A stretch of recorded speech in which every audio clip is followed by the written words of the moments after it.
اس سورہ الحمد کا ثواب دیا کرتے ہیں، بلکہ ان دو شہداء کی خدمت میں بھی جنہیں کراچی میں شہید کیا گیا بعد از نماز جمعہ، اس دعا کے ساتھ بھی پروردگار عالم ان کے قابلوں کو اور خاتونوں کے سہولتکاروں کو، ان سے ہمدردی رکھنے والوں کو جلد سے جلد بہتر کردار تک پہنچا کے اپنے انجام تک پہنچائے۔ ان کی بربادی و نیست و نابودی کے لیے محمد و آل محمد سے مدد طلب کرتے ہوئے درود بھیجتے محمد و آل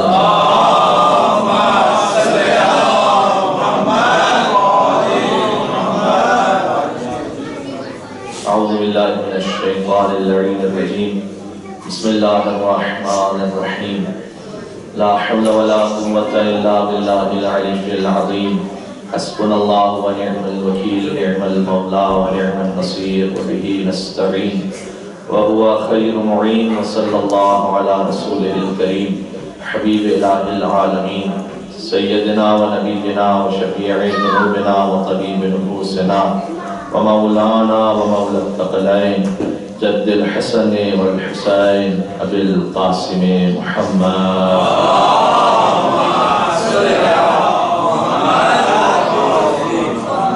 وعلى آله الطيبين الطاهرين المعصومين المظلومين المنتجبين المنتخبين الميامين، سيما بقية الله في الأرضين، روحي وأرواح العالمين لتراب مقدمه الفداء، الذين أذهب الله عنهم الرجس وطهرهم تطهيرا۔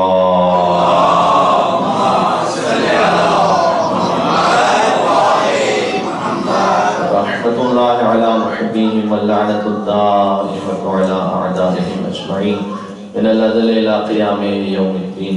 مولا امام زمانہ علیہ السلام کو عطیہ تبریک و تہنیت پیش کرتے ہوئے دعا امام زمانہ عجل اللہ تعالیٰ علیہ شریف۔ بسم اللہ الرحمن الرحیم، اللہم کل ولیک حجت ابن الحسن، صلواتک علیہ وعلا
ما نفدت کلمات اللہ واللہ عزیز حکیم۔ صلوات علی محمد وعلی محمد صلی علی محمد وعلی محمد۔ سیبا بہتر دور بھیجے محمد وعلی محمد صلی علی محمد وعلی محمد۔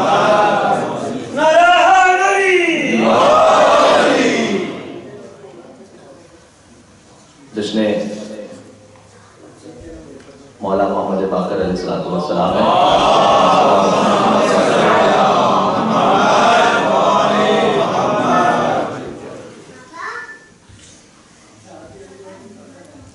باقر کو آج دیکھ کے اہل دین یہ کہتے ہیں، پہلی رجب کو دیکھ لیا 14ویں کا چاند۔ ماہ رجب المرجب کی پہلی خوشی ہے اور انشاءاللہ یہ سلسلہ اسی انداز سے جاری و ساری رہے گا۔ اس سلسلے کی ساری مبارکبادیں میں آج بھی آپ کی عرض کرتا ہوں، اس امید کے ساتھ کہ مولا اہل بیت کی خوشیوں میں ہمیں خوش ہونے کی اور ان کے غم میں غم منانے کی توفیق نصیب فرمائے۔ ساری مبارکبادوں کو آج دینے کا مقصد یہ نہیں ہے کہ آپ آج ہی شرکت فرمائیں اور ساتھ میں پھر نظر نہ آئے. یہ اس لیے ہے کہ تقریباً شروع ہی سے وہ جوش و جذبہ ماہ رجب کے لیے خاص پیدا ہو جائے کہ انشاءاللہ معمول سے زیادہ حاضری یہاں پر موجود رہے. اور الحمدللہ آپ مناسب تعداد میں یہاں موجود بھی ہیں. اور 5 امام کی ذات گرامی پہ مجھے بات کرنی ہے. حق یہی ہے کہ جس امام کی مناسبت ہو اسی امام کی زندگی پہ بات کی جائے. تو ایک تو کچھ مختصر سی گزارشات ہیں پہلے ہمارے چھوٹے بچوں کے لیے کہ جو داہنے بانے یہاں موجود ہیں کہ امام کا جو ولادت کا سال ہے وہ ہے سن 57 ہجری. اور 57 ہجری انہیں یاد رہ جائے گا. 57 یعنی 57. تو 57 یاد رکھ لینا ان کے لیے بڑا آسان ہے اس لیے کہ 5ویں امام کی ولادت ہے اور 7ویں معصوم کی ولادت ہے. تو 5 اور 7 ملا لیجئے تو 57 57. یہ انشاءاللہ بچوں کو یاد رہ جائے گا. اور بچوں کا تو بہانہ ہوتا ہے اصل میں تو بات آگے پہنچانی ہوتی ہے تاکہ کسی کو برا نہ. صلوات پر محمد و آل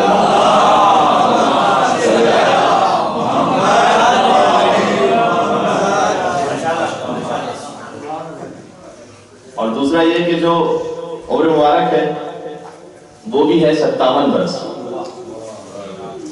تو اس اعتبار سے 5 اور 7 کا جو عدد ہے وہ امام باقر کی زندگی میں بار بار کثرت کے ساتھ ہے. 5 اور 7.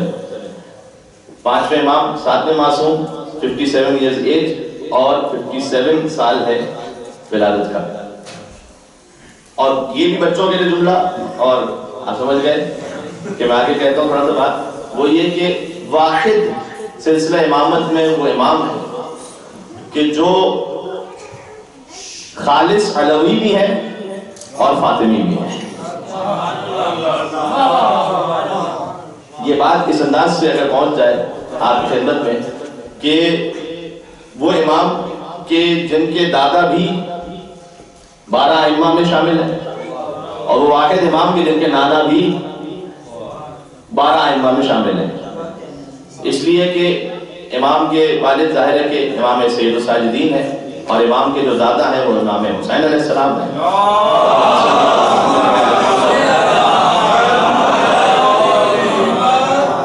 5ویں امام کی یہ حیات طیبہ اور نسب بہت اہم سوال کا جواب بھی ہے. میں فقط اشارہ کرتے ہوئے آگے بڑھوں گا. آج موضوع چونکہ کچھ اور ہے لیکن یہ کہ امام کے دادا ہیں سید الشہداء اور امام کے نانا ہیں امام حسن مجتبیٰ علیہ السلام.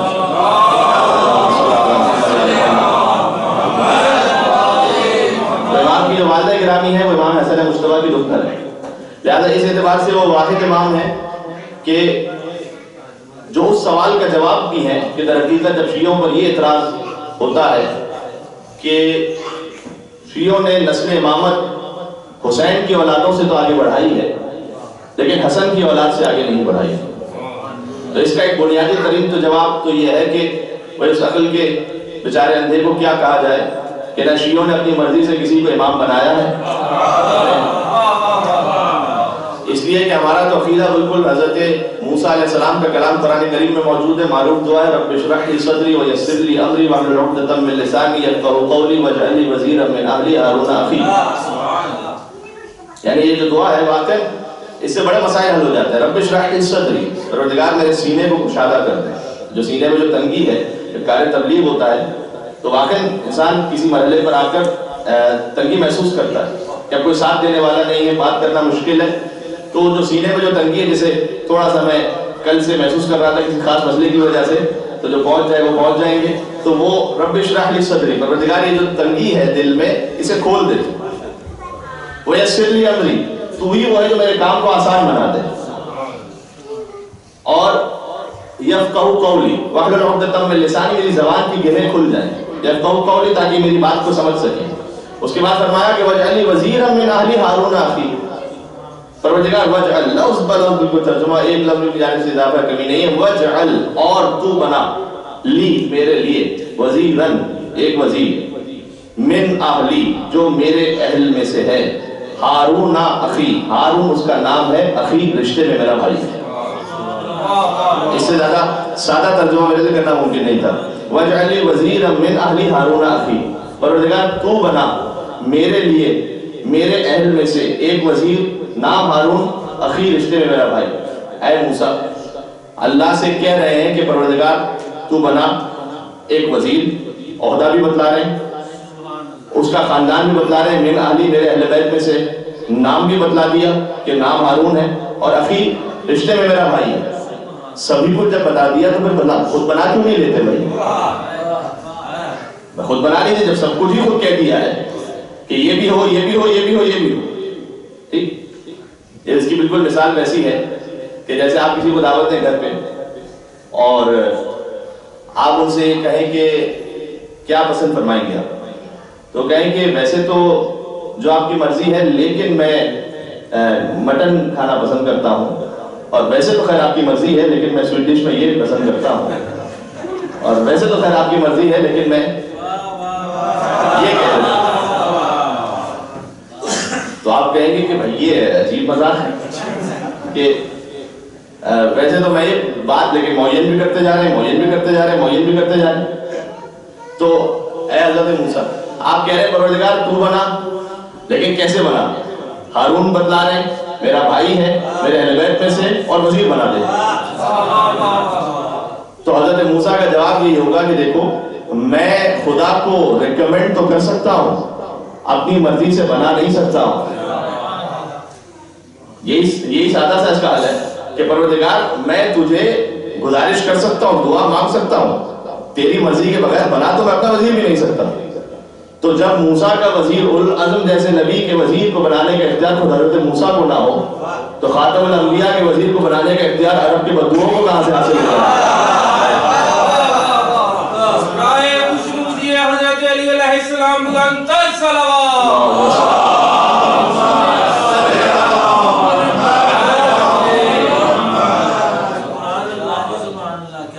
اچھا, اگر کسی کے ذہن میں خیال آیا کہ مولانا اپنے موضوع سے کہیں اور چلے گئے, نہیں میں موضوع سے نہیں کیا, میں بالکل اسی موضوع پر ہوں. تو اگر یہ سوال کیا جائے کہ امام حسین کی اولادوں میں کیوں امامت قرار دی آپ نے, تو جناب ہم نے قرار دی تھی, وہ تو اللہ نے جسے بنا دی ہے. تو ہمارے عقیدے کی بنیاد ہی یہ ہے.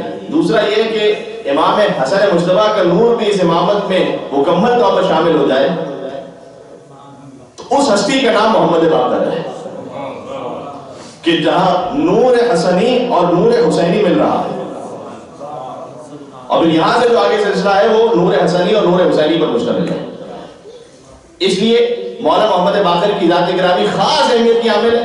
اور مجھے سورہ لقمان سے ایک آیت پڑھنی, سورہ ابراہیم سے ایک آیت پڑھنی ہے, 5ویں امام کے حوالے سے, اور انشاءاللہ بات جلدی ختم کر دیں گے, کوئی تفصیلی موضوع نہیں, بقیہ جو آگے تاریخ آنے والی ہے اس پہ انشاءاللہ بات کرتے رہیں گے. سورہ مبارکہ لقمان کی آیت ہے, اور آیت واقعا خدا کے روب اور دبدبے اور جلال کو بیان کر رہی ہے.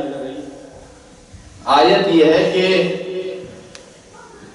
لو ان ما فی الارض من شجرۃ اقلام, اگر زمین پر جتنے درخت ہیں وہ سب قلم بن جائیں. اچھا, جتنے درخت ہیں وہ سب قلم بن جائیں, ایک ایک درخت سے ہزاروں قلم بن سکتے ہیں, تو جتنے درخت ہیں وہ سب پینسل ہو جائیں, اقلام سب کے سب قلم ہو جائیں. والبحر يمده في 7 ابحر, اور جو سمندر ہے وہ سب کے سب انک ہو جائیں, سب کے سب سیاہی. والبحر يمده في 7 ابحر, اور بقیہ 7 سمندر اور بھی اس میں مل جائیں. یہ اللہ کی بات کرنے کا انداز دیکھ رہے ہیں, یہ جو جلال اور روب ہے یہ سوائے قرآن میں کہیں اور نظر نہیں آ سکتا. کہ ہم تم سے کہہ رہے ہیں کہ جتنے درخت ہیں وہ سب کے سب قلم ہو جائیں. والبحر يمده في 7 ابحر, جتنے سمندر ہیں وہ سب سیاہی ہو جائیں, اس میں 7 سمندر اور مل جائیں. تو کیا ہوگا پھر؟ ما نفذت کلمات اللہ. تو ان سارے قلم سے جو درختوں سے بنے ہیں, دنیا کے سارے درختوں سے, اور جتنے سمندر ہیں ان سے جو سیاہی بنی روشنائی, اس سے اگر تم اللہ کے کلمات لکھنا چاہو نا تو تم لکھتے چلے جاؤ گے, اللہ کے کلمات ختم ہونے والے نہیں. یہ چیلنج اللہ کا, جتنے قلم جتنے سمندر اور ان کی سیاہی وہ لکھتے جاؤ, اللہ کے کلمات ختم ہونے والے نہیں. اللہ عزیز الحکیم. وہ خدا صاحب عزت بھی ہے اور صاحب حکمت بھی ہے.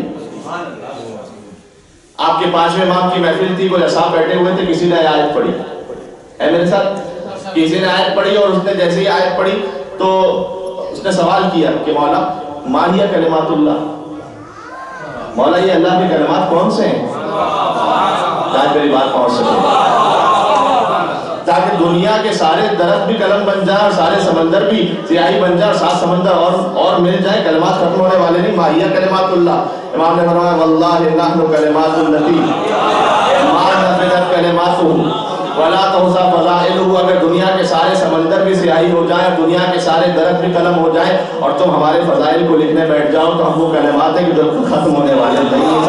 محمد و آل محمد.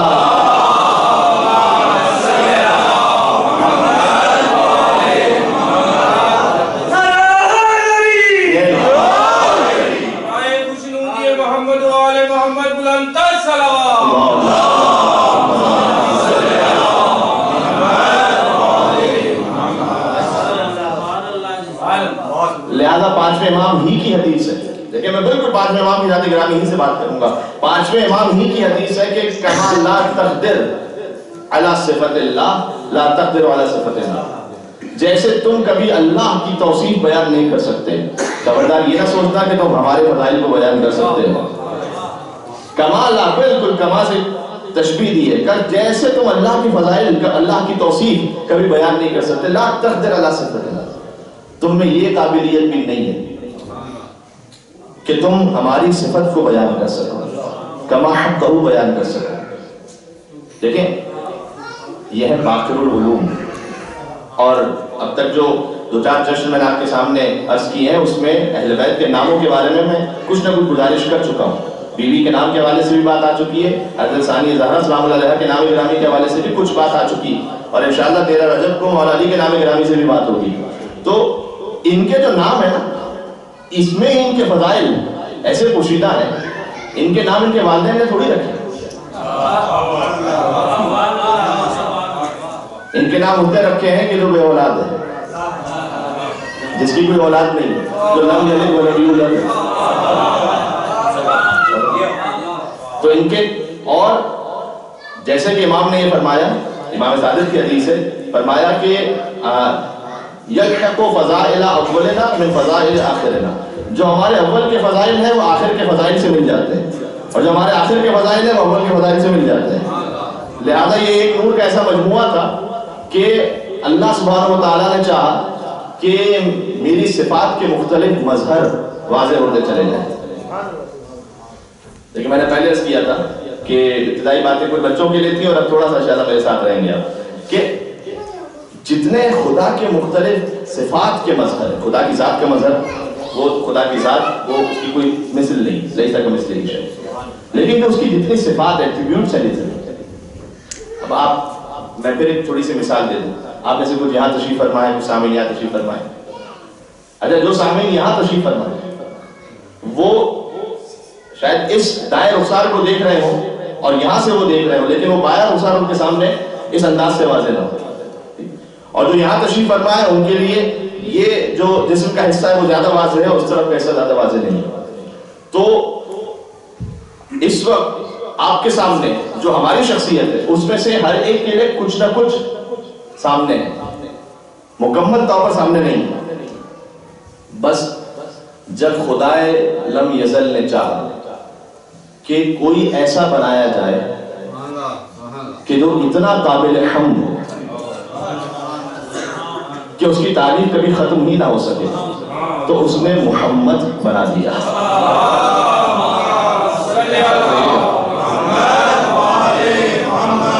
پھر اس نے چاہا کہ میری صفات کے مظہر میں سے کوئی ایسا ہو جو اتنا بلند ہو کہ اس کی بلندی کو کوئی پہنچ نہ سکے, تو اس نے علی کو خلق فرما دیا. پھر اس نے چاہا کہ کسی ایسی ہستی کو خلق کیا جائے کہ مخلوقات کی عقلیں اس کی معرفت سے بہت دور ہو جائیں, تو اس نے ذات گرامی حضرت زہرا سلام اللہ علیہا کو خلق فرمایا, جن کا نام ہے. جب اس نے چاہا کہ میرے حسن کا مکمل مظہر دنیا کے سامنے آئے تو حسن کو خلق فرمایا. تو یہ اللہ نام دیتا چلا گیا, یہ تو ہمارے سامنے روایات کثرت کے ساتھ ہے. اور پھر جب اس نے چاہا کہ کوئی اس حسن کے مظہر میں ایک ایسا بھی ہو کہ جو اس کے جیسا ہو. دیکھیں حسین جو نام ہے، میں کیا عرض کروں، اب حسن اور حسین دونوں عربی زبان کے لفظ ہیں. حسن کو چھوٹا کر دیں تو حسین بنتا ہے، اور حسین کو بڑا کر دیں تو حسن بنتا ہے. یہ اس میں تصغیر ہے، حسین اس میں تصغیر ہے. یعنی حسین کا مطلب کیا ہے؟ چھوٹا حسن. یعنی امام حسین کا الگ سے کوئی نام ہی نہیں رکھا گیا، وہ جو حسن ہے وہی چھوٹا حسن. تو جب حسن کو آپ چھوٹا کر دیں تو حسین ہے، حسین کو بڑا کر دیں تو حسن ہے. وہ جو بات ہوتی ہے کہ ایک نے سلو ایک نے جنگ، لیکن آپ کو جناب نسیم امروی نے اس کا جواب انہی ناموں کے ذریعے سے دیا تھا کہ حسن بھی حجت حق ہے یہ اعتماد رہے، حسن بھی حجت حق ہے یہ اعتماد رہے، اور حسین چھوٹے حسن ہیں یہ بات یاد رہے. تو یہ ناموں کا سلسلہ تھا کہ خدائے سبحان نے جیسے جیسے اپنی اپنی ایک ایک صفت کو ظہور دینا چاہا مخلوقات میں، تو اس نے اس انداز سے ان کی خلقت فرمائی. اور القاب کا بھی یہی معاملہ ہے. القاب بھی ان کے خود کے تو نہیں، بلکہ ابھی مولانا محمد باقر کے لقب کے سلسلے میں تو خاص باتیں جو عرض کرنے کی کوشش کروں گا کہ ان کے جو القاب ہیں اللہ نے چاہا کہ جو کوئی ایسا ہو جو ساری کائنات میں چنا ہوا ہو تو مصطفیٰ لقب عنایت فرمایا. پھر یہ ارادہ کیا کہ جس پر ساری رضائیں ختم ہو جائیں تو مرتضیٰ کا انتخاب فرمایا. پھر یہ ارادہ کیا کہ زمین و آسمان کی روشنی جس کے صدقے میں ہو جائے تو زہرا کا انتخاب فرمایا. اس انداز سے پروردگار عالم یہ لقب عطا کرتا چلا گیا، یہاں تک کہ جو جابر بن عبداللہ انصاری والی روایت کہ جس میں حضور نے کہا تھا جابر سے کہ میرے 5ویں فرزند کو تم درد کرو گے، مشہور روایت ہے، اور جب ان تک پہنچ جاؤ تو فقرہ عنی السلام، اے جابر میرے اس فرزند کو میرا سلام پہنچا دو. یہ رسول اللہ نے سلام پہنچایا امام محمد علیہ السلام کو. یہ روایت صرف مولانا محمد باقر کے لیے. اس حدیث میں ہی جابر بن عبداللہ انصاری سے مخاطب کرتے ہوئے حضور نے کہا تھا کہ میرے وہ فرزند سے تم ملاقات کرو گے کہ المعروف بالتورات بالباقر، کہ اللہ نے توریت میں جس کا لقب باقر لکھا ہے. یعنی امام محمد باقر کا لقب جو باقر ہے یہ توریت میں لکھا ہوا ہے. یہ بہر عنوان کی روایت ہے کہ وہ جو باقر ہے اس کا لقب توریت میں لکھا ہوا ہے.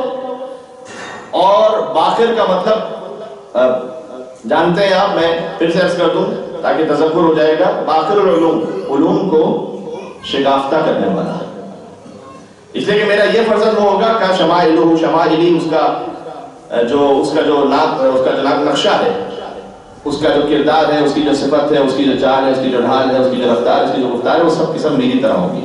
اے جابر جب تم اس میرے فرزند کے پاس پہنچو گے. اور یوں فرمایا کہ اسم ہو اسمی، اس کا نام بھی میرے نام پر ہوگا. دیکھیں سلسلہ امامت کی پہلے محمد ہے، سلسلہ عصمت کے دوسرے محمد ہیں، اور سلسلہ امامت کے پہلے محمد ہیں. اور ذرا جا کے سنیے گا جملے کو کہ فطرت ششدر ہے اس بات پر کہ ہے محمد لیکن آیا علی کے گھر میں. اب تک محمد کے گھر میں علی دیکھا تھا، یہ علی کے گھر میں پہلا محمد ہے. پہنچ رہی ہے سلوات بیٹے بلند محمد.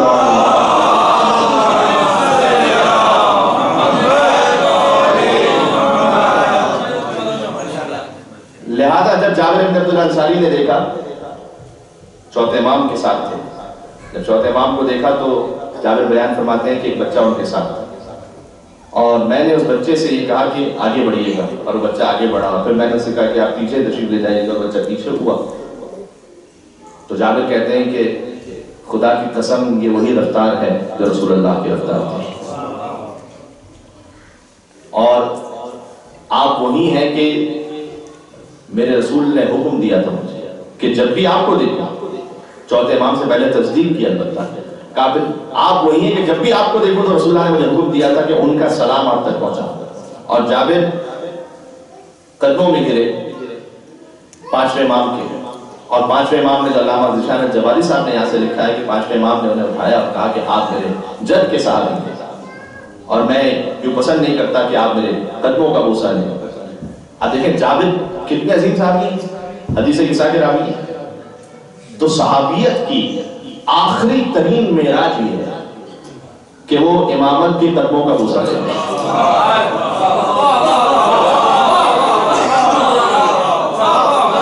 مل کے ایک سلوات پڑھتے ہیں یہاں سے وہاں تک محمد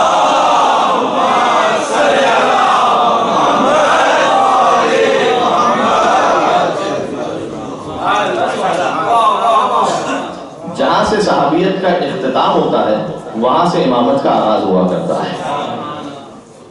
اور جابر نے وہ سلام پیش کیا جس سے ایک اور بہت بڑا مسئلہ حل ہو گیا کہ جناب آپ اپنے ائمہ کو علیہ السلام کیوں کہا کرتے ہیں، جسے کائنات کے رسول سلام بھجوائیں. یہ جو سوال ہے اس کا جواب آپ کے ذہن میں رہ جائے گا. وہ جسے کائنات کے رسول سلام بھجوائیں، وہ جو ہوں گے رضی اللہ وہ کچھ اور ہوں گے، لیکن علیہ السلام وہ ہوتے ہیں جنہیں کائنات کے رسول بھی خود سلام بھجوایا کرتے ہیں. صلوات محمد و آل محمد.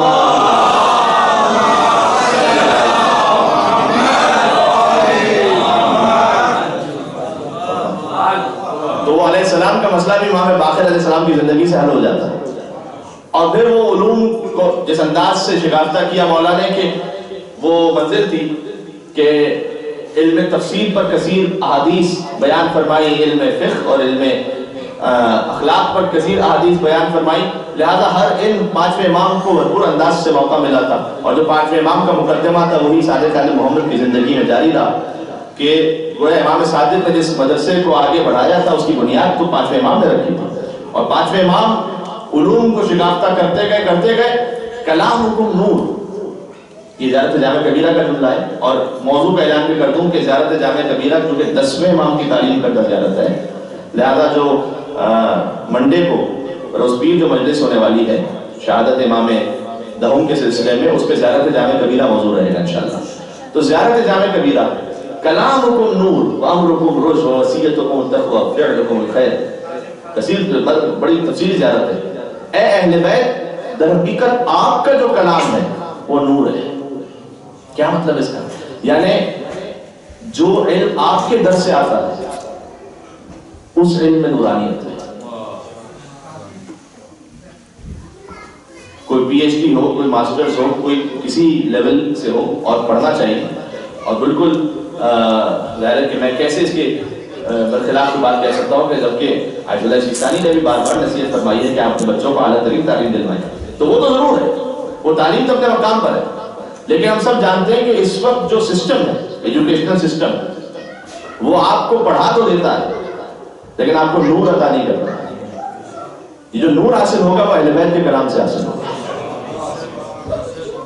لہذا انسان چاہے کسی فیلڈ میں کس مقام پر پہنچ جائے، اس کی زندگی تاریک ہے جب تک علوم اہل بیت کے ساتھ اس کی زندگی مخلوط نہ ہو. یہ باقر علوم کی زندگی سے پیغام ہے. کلام حکم نور، مولا آپ کا کلام در حقیقت نور ہے. اور آپ دیکھیے کیا نورانیت ہے اس میں.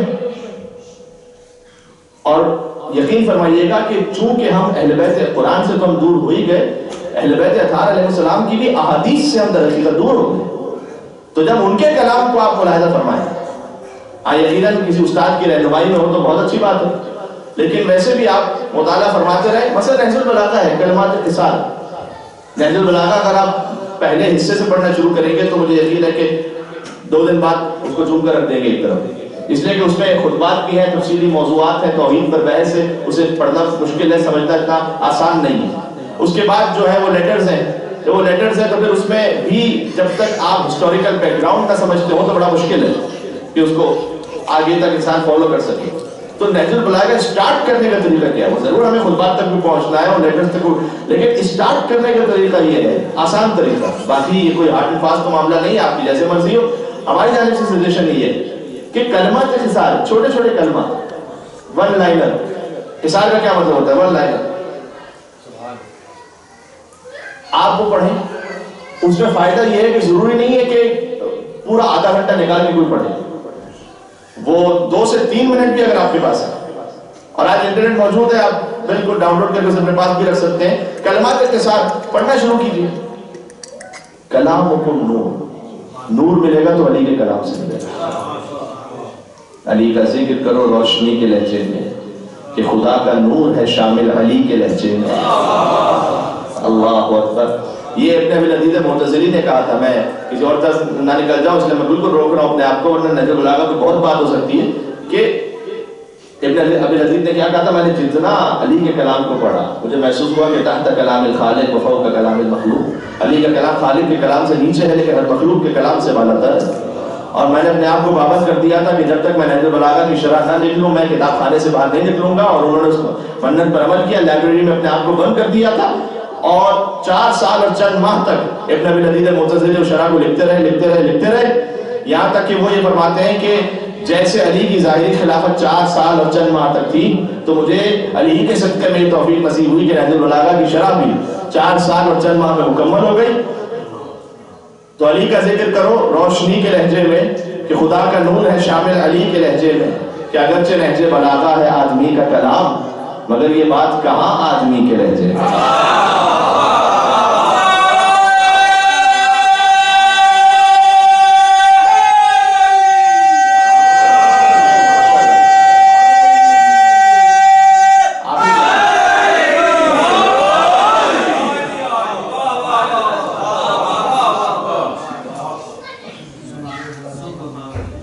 میرے ساتھ یہ تھوڑا سا آپ کو جانے کے لیے بار بار کرنا پڑتا ہے تاکہ آپ میرے ساتھ چلتے رہیں.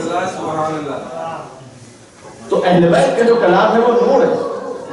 اب آپ کلمات اختصار کو دیکھتے رہیں, یہ آج کی مجلس کا گویا ایک طرح سے تحفہ سمجھ لیجیے. کلمات ون لائنر, کبھی موقع ملے تو آپ نے پڑھ لیا, اگر نہ مل سکا یہ بھی شرم کی بات ہے کہ مولا کے کلام کو پڑھنے کے لیے 2 منٹ بھی نہ مل سکے کسی کو دن میں, لیکن چلے ہفتے وار رکھ لیجیے, کچھ نہ کچھ اپنے پر پابندی لگا دیجیے. اچھا ہوگا کیا اس سے, میں اپنا ذاتی تجربہ آپ سے شیئر کر رہا ہوں. ہوگا یہ کہ آپ میں سے کسی کی جو ہے عمر مثلا 20 سال ہے, کسی کی یہاں پر 40 سال 50 سال 60 سال کی, وہ تجربہ جو آپ نے اپنی زندگی میں مثلا 40 سال کا حاصل کیا ہے, آپ کو محسوس ہوگا کہ جیسے کبھی علی نے اسے ایک جملے میں خالی بیان کر دیا. 40 سال کا خلاصہ ایک جملے میں. آپ یقین فرمائیں کتنے جملوں میں آپ کو ایسا محسوس ہوگا, کتنے جملوں میں.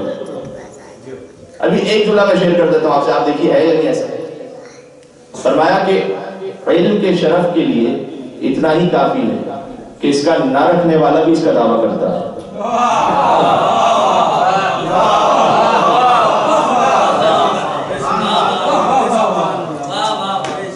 اب آپ غور فرمائیں واقعی کیا مارکت ادارہ جملہ ہے.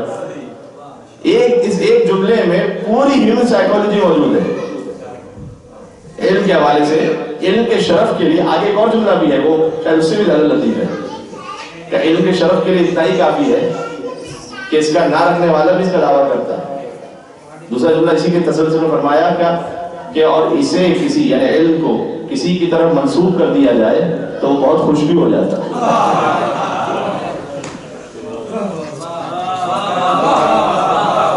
یہ منسوخ کرنے کا طریقہ کیا ہے, آپ جیسے جاہل کو لکھنے کا علامہ, اور میں بڑا خوش ہو جاؤں گا ان سب نے مجھے علامہ کہتے ہیں, حجۃ الاسلام والمسلمین جناب اللہ, یہ کیا ہے. یقین فرمائیے پاکستان انڈیا کے ماحول میں علامہ کے لفظ کی جتنی فضول خرچی میں نے دیکھی ہے,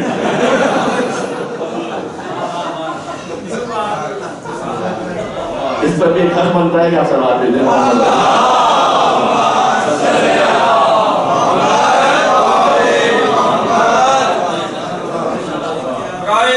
حضرت علی علیہ السلام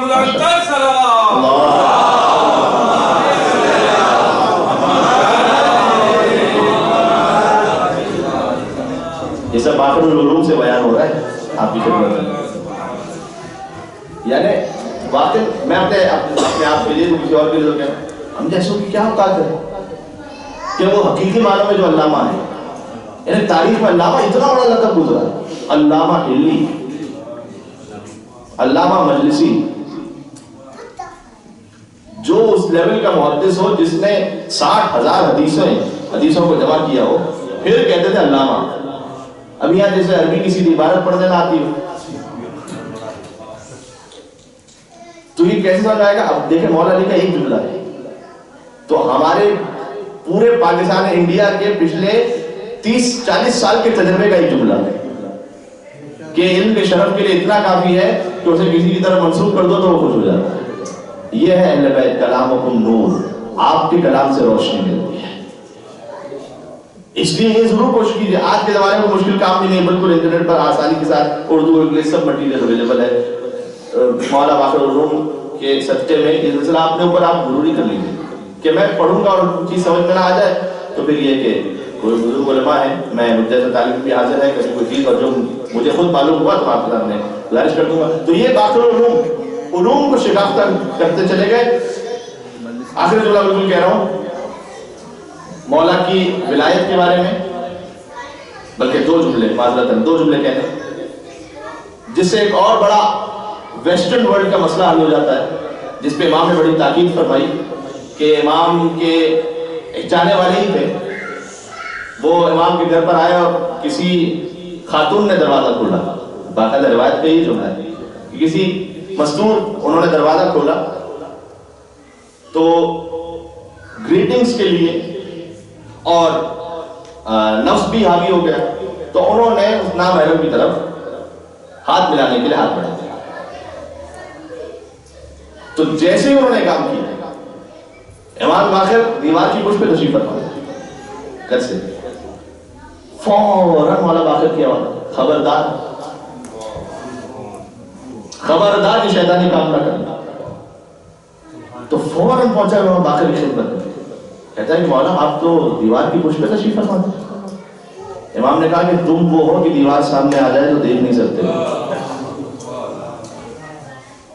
ہم وہ ہیں کہ زمین و آسمان کا کوئی حجاب ہماری نگاہوں کے سامنے حائل نہیں ہو سکتا ہے. ہم تمہیں دیوار کے سامنے سے بھی ویسے ہی بالکل دیکھ رہے ہوتے جیسے دیوار کے عقب سے دیکھ رہے ہوتے.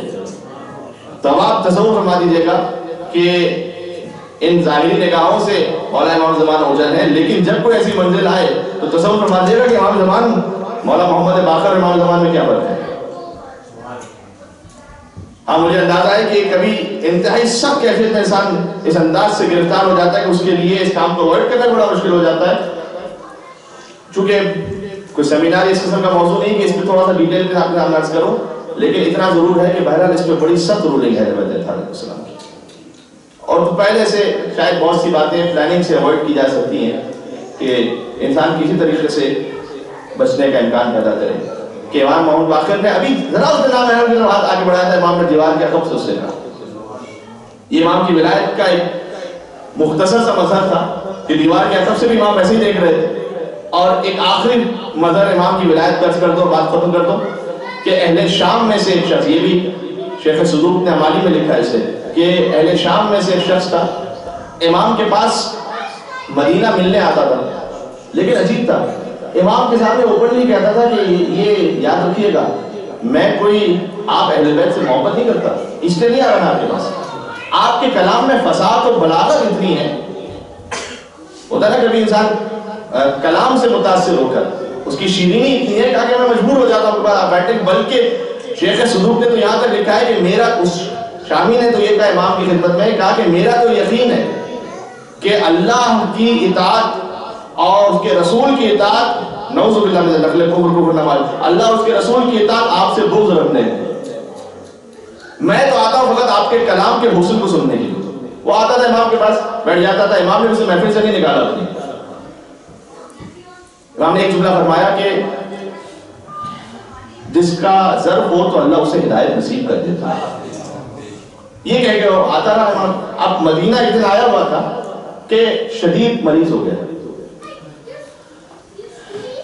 اتنا مریض کہ کچھ دنوں بعد اطلاع کہ اس کی موت ہو گئی.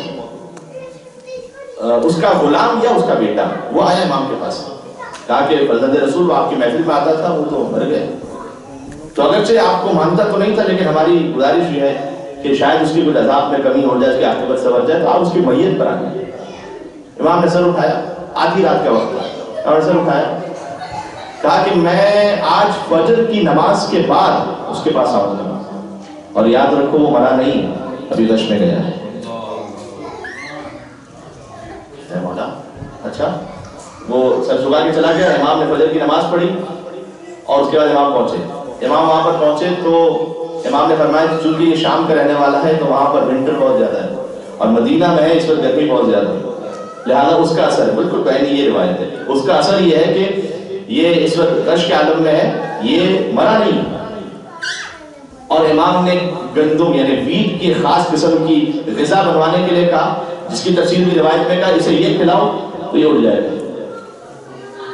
وہ غذا اسے کھلائی گئی۔ اب امام کی ولایت کا مطلب دیکھیے گا، وہ کچھ دن اٹھ کے بیٹھ گئے اور بالکل صحیح و سالم کہتا ہے اشہد ان لا الہ الا اللہ و اشہد انک حجۃ اللہ، میں گواہی دیتا ہوں خدا کے سوا کوئی معبود نہیں، اور میں گواہی دیتا ہوں کہ آپ ہی سے حجت خدا ہے۔ جیسے ہی دیکھا امام نے کہا کہ کیا بات ہوئی کہ تو نے اپنا عقیدہ بدل دیا؟ کہتا ہے کہ میں جب اس کیفیت میں تھا تو میں نے محسوس کیا جیسے کہ میرے جسم سے روح پرواز کر رہی ہے اور ملک الموت کے ہاتھ میں، اور میں دیکھ رہا ہوں ایسے نہیں کہ خواب میں ہوں بلکہ میں واقع دیکھ رہا ہوں کہ ملائکہ کی ایک فوج پہنچی ملک الموت کے پاس، اور ملائکہ کی اس فوج نے ملک الموت سے کہا کہ اس کی روح کو واپس پلٹا دے۔ ملک الموت نے سوال کیا ان سے کہ اس کی روح کو واپس کیوں پلٹا؟ کہ اس لیے کہ تک ہمارا مولانا محمد ابن علی بن باقر ہے، ہمارے مولا محمد باقر کا حکم آ گیا ہے، خبردار اس کی روح کو واپس پلٹا دے۔ کہتے ہیں جیسے انہوں نے یہ کہا تو ملک الموت نے فوراً اس روح کو میرے جسم میں واپس پلٹا دیا، اور جو غش کا گویا عالم تھا اس سے میں بیدار ہو گیا۔ امام کی جو ولایت ہے وہ زمین و آسمان، حجر اور ثمر، چرند و پرند، مخلوقات، انسان و حیوان و جن، کون سی ایسی شے ہے کہ جو دائرہ ولایت امامت سے باہر ہے؟ اور یقین فرمائیے گا یہ اتنا بڑا کرم ہے ان کا کہ ایک تو ہے ولایت تکوینی۔ ولایت تکوینی کا مطلب یہ ہے کہ چاہے کوئی مانے یا نہ مانے اس پر ولایت ہے، لیکن ایک مرتبہ یہ ہے کہ اس ولایت کو قبول کر کے ان کے جشن میں فرش ادا پر آ کے پہنچ جانا۔ اور یقین فرمائیے کہ اس جشن میں جو آپ شریک ہیں مولا محمد باقر کے جشن میں، اگر آپ میں سے کوئی ایک بھی امام کی خوشی کی خاطر اور فضائل کی خاطر جو آپ مسکرا رہے تھے اور آپ کے چہرے پر خوشی کے آثار تھے، اس خوشی کے آثار کو دیکھ کر اگر 14 میں سے ایک بھی مسکرا دیا تو ہم سب کی عاقبت سمجھ جانے والی ہے۔ لہذا اتنا یاد رکھیے، دنیا اس وقت مادی دنیا ہے کہ جس میں شیطانی نظام ہے بہت سی جگہوں پر، اس نظام میں گم ہو کے نہیں رہ جانا مجھے ضرور اس کا حلال کمانا ہے، مجھے ایجوکیشن بھی حاصل کرنی ہے، مجھے اپنی زندگی گزارنی ہے، لیکن جہاں نور اور معنویت ہے وہ علی اور اولاد علی کے در سے ہے۔ لہذا اگر اس کو خدا نہ خواستہ کسی نے چھوڑ دیا تو پھر اس شیطانی نظام کا حصہ بنتا چلا جائے گا۔ مولا محمد باقر کی ولادت کے موقع پر آپ کو مبارکباد بھی پیش کرتا ہوں، اس امید کے ساتھ کہ ہم اس نظام میں بھی اپنے آپ کو بچاتے ہوئے اس معنوی نظام سے اپنے آپ کو وابستہ رکھیں گے۔ ادھر در اہل بیت اطہار علیہ السلام پر کوئی موقع ہو خوشی اور غم کا، ضرور آپ کا فرش ادا پر آ کے بیٹھنا، یقیناً نہ ان کے فضائل کو کوئی نعوذ باللہ بڑھا دیتا، ہمارے آنے کی تو ان کو ضرورت نہیں، ان کو ضرورت نہیں، لیکن یقین فرمائیے مجھے اور آپ کو ضرورت ہے اس فرش ادا کی، اور یقین فرمائیے مجھے اور آپ کو ضرورت ہے امام بارگاہ کی، اور مجھے آپ کو ضرورت ہے ذکر علی اور اولاد علی۔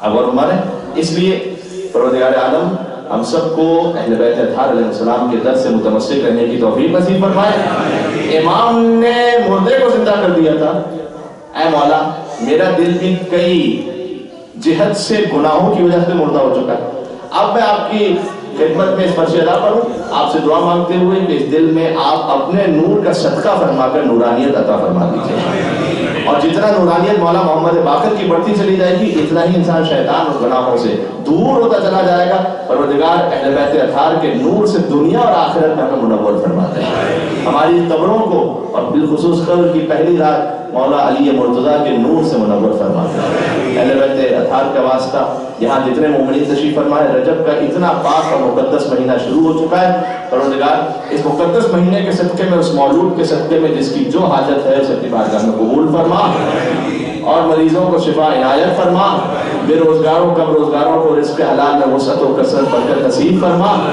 جو ازدواج کے حوالے سے جوان فکر مند ہیں یا والدین جن کی کسی بھی حوالے سے فکر مند ہیں، مولا محمد باقر کے صدقے میں ان کی اس مشکل کو حل فرما۔ اہل بیت اطہار کا واسطہ پاکستان میں جو شہادتیں ہوئی ہیں ان کے ورثاء کو صبر جمیل عنایت فرما۔ اہل بیت اطہار کے صدقے میں پروردگار یہ جو شیطانی نظام کو چلانے والے ہیں، کچھ مورے ہیں کچھ اوپر سے چلانے والے ہیں، حضرت قائم کے صدقے میں انہیں جلد سے جلد نیست و نابود فرما، مولا کو اس نے ظہور عطا فرما۔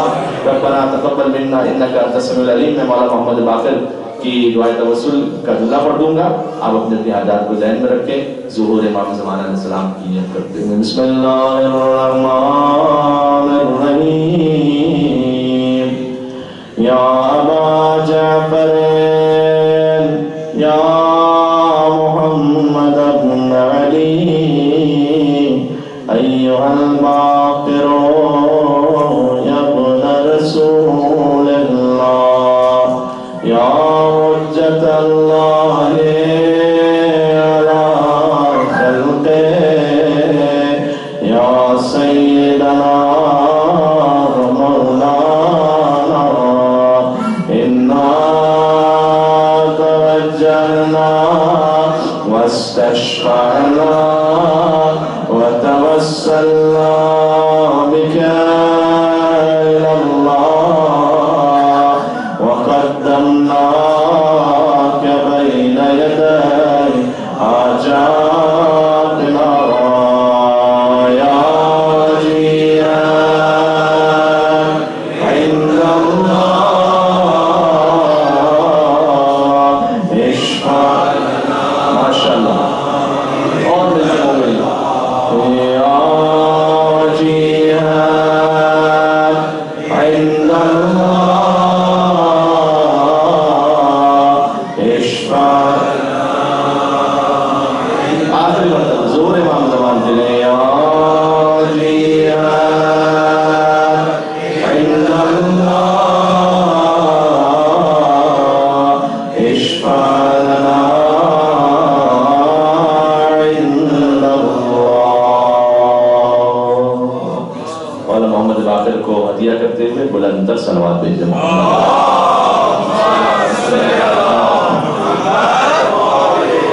علی کو ہدیہ کرتے ہوئے بلند تر نعرہ حیدری۔